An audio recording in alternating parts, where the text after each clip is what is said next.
All right, I have to confess something that I'm not real proud of, and that is I used to own a PT Cruiser. There's a story to it, and I won't bore you with the story today.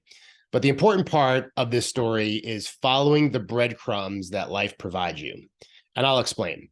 My buddy Steve tells this really funny story where him and his wife Kendra were sitting at a traffic light, and what drives by is a PT Cruiser, and Kendra watches the car, pauses for a moment, and then asks Steve, "Hey, how's Darren doing?" And so that was following the breadcrumb, right? Life showed her that PT Cruiser. She remembered me, and then boom, asked Steve how I'm doing.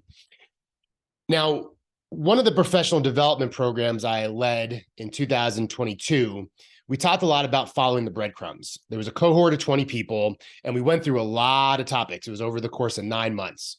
And what I encouraged the participants to do was follow the breadcrumbs of your mind. So as we were talking about a variety of topics, speaking up, performance management, change management, time management, all these real meaty corporate topics, I asked people to follow the breadcrumbs and see where they led. And more times than not, what it led to was one, a funny story, which is always appreciated. And two, maybe more importantly, were lessons learned. That when we were talking about time management, it reminded them about the first watch that their grandfather had given them. And it reminded them then of an old boss that told them this really great trick for how to do time blocking on their calendar or whatever it was. So I share that with you is to follow those breadcrumbs. If your mind goes somewhere, where did it go? Why did it go there? What's important about where it went? Is it helpful to share this story?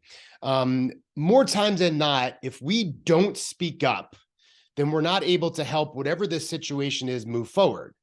Now, yes, to play my own devil's advocate, sometimes we have to choose our battles. Sometimes it makes more sense not to speak up. And I'm not speaking about those moments. What I'm talking about more is when you have a thought and something within you makes you stop and not share it. And then later you're like, shit, I wish I would have said something. So my point is follow those breadcrumbs, share the story, and see what sharing the story does for other people, especially when there's lessons learned or some endearing story about your grandparents or growing up or something. In this cohort, I watched amazing things unfold by someone just saying, "Hey, I got to share about this breadcrumb," and then told the story. So my encouragement to you is follow those breadcrumbs. Take care.